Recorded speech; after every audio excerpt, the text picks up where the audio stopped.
It's official. News just in. I've just been voted sexiest sportsman alive. Truthful, swear to God, I'm not lying.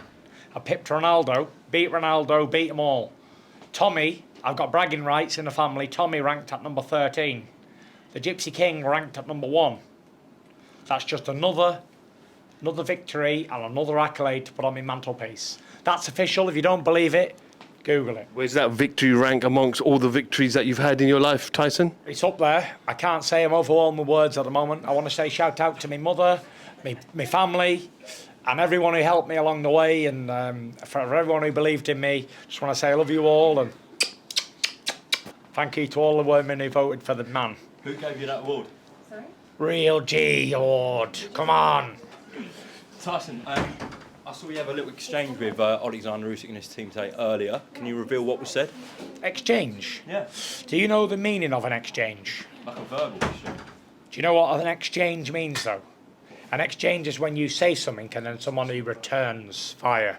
So he didn't say anything back? No, it's not an exchange when I shout something at somebody and they don't say anything. What would they call that? An assault, I guess. Onslaught. Probably an onslaught, yeah. I'm just calling him a sausage, that's all. There was no return fire. Well, this is before the press, so how do you anticipate it going? How do you think he's going to be with you today? I don't really care. I'll tell you what it's like, me on my own at a press conference. I've just done a round table with him. And it's like, how are you going to get banter out, man who don't speak English? He understands about 10% of what I say. He's got a translator going back and forward. Pointless. But it ain't a talking competition, is it? So, obviously, we're not here to talk, are we? So, Now it's official. maybe we should just both stay fucking quiet and do nothing. Tyson, now it's official. Yeah. Break it down for me. How do you anticipate this going? I don't anticipate anything. How comes? I just don't think he's going to say a lot, to be fair. No. I mean on Feb 17. Well, you'll have to wait and see, won't you? That's why it's a fucking surprise pay-per-view, motherfuckers. After the last fight, there was a lot of talk, a lot of people. I know you let it go over your head, but people saying... I'm just going to stop you right there. For all the people who wanted to slate me, suck my balls. That's all I got to say. Every one of them, suck me nuts. Don't care about anything they say. You know why? 1, they're not rich like me. 2, they're not good looking like me. And 3, they're not world heavyweight champion. Guess what? Like me.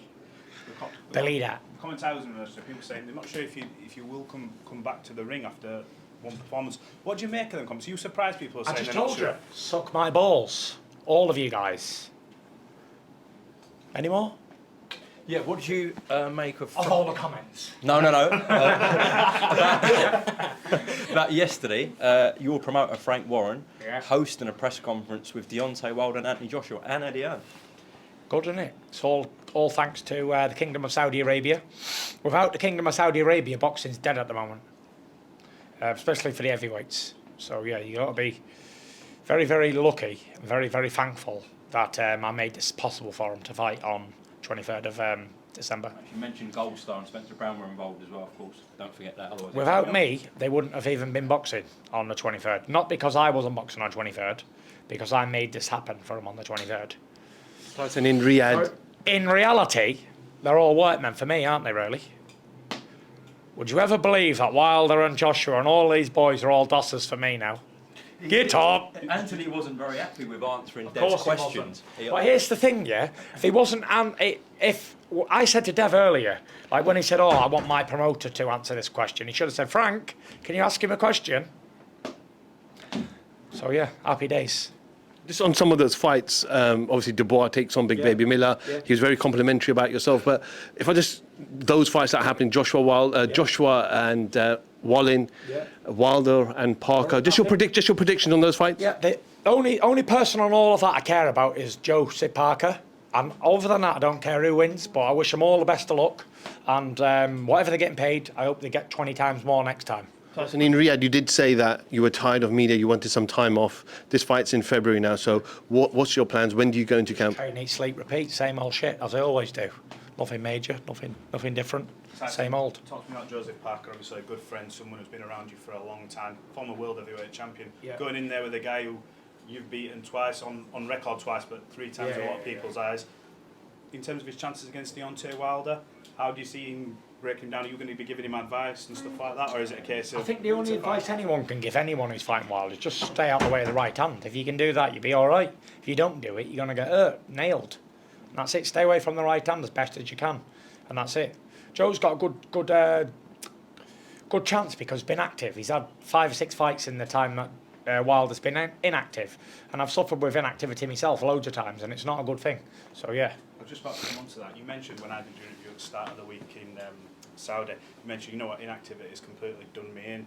When people talk about your performance in Riyadh, do you think inactivity had a bit played for? I don't want to take anything away from Francis Ngannou, but people were saying. I don't care what people were saying. No, not I already the same told version you. of No, I'm not about me or somebody else. Yeah. What people say, I don't care about. Whether someone wants to slate Anthony Joshua or Deontay Wilder or Usyk, who gives a fuck about them people? They're nobodies. Nobody really cares. Well, I don't care anyway. If someone slates a world champion boxer, it's like, well, how many world championships have you won, for one? And where are you now, for 2? So I don't really listen to what people say at all. Do you still see him as a middleweight, Alexander Usyk? Yeah, he's a 75 kilo boxer as an amateur. It's facts. It's not me making it up. Go and have a look. That's factual, by the way. Did you not know that? Yeah. So there you go then.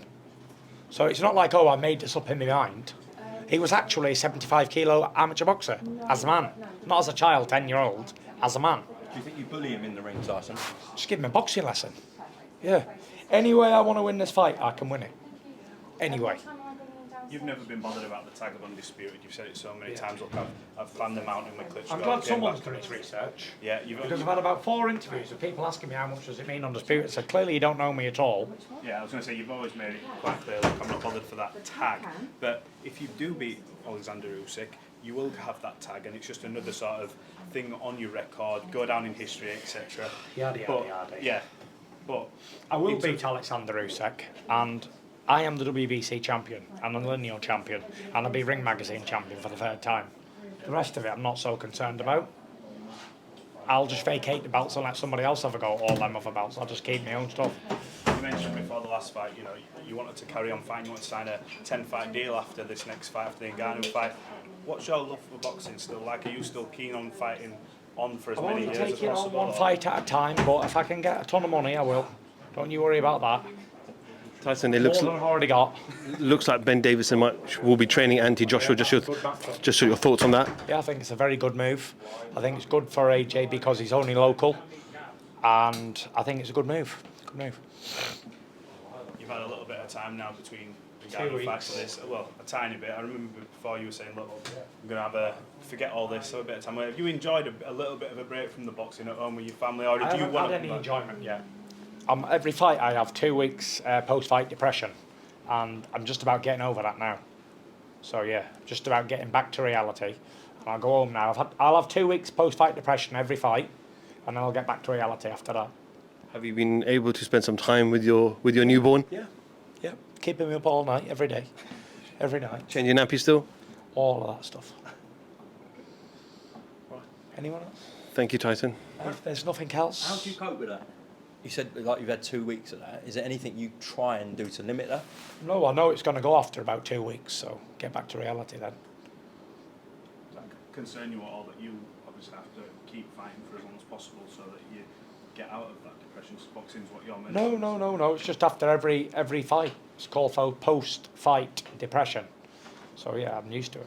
Is it because the high you're coming off? Is that what it is? Highs and lows of it all. With every high, there's an even bigger low. In terms of the size of the event, I've never seen anything like it in Saudi Arabia. From the ring coming up through the floor, just talk about the overall event. 'Cause I know you made Yeah, I've made it very clear. It was an unbelievable event. Everyone was there, all the big stars, and listen, it happened all because of me, and everyone gets to be entertained because of Gypsy King again. And here we go again, rolling it out again for yous all. Who called for this fight? Who called for Alexander Usyk versus Fury? Who called for the undisputed? Who wants this fight? Can anyone answer?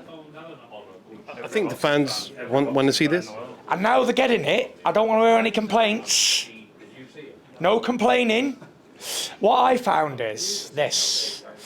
When this fight wasn't happening, it seemed that everybody was more happier than when it got signed. Now, I don't know why that is, but now you've got what you want, enjoy it. What, who have you heard complaining about? Yeah. Just like I haven't heard like everyone not complaining, and just like people were more happier and contented when the fight wasn't happening than now it's been signed and it's on.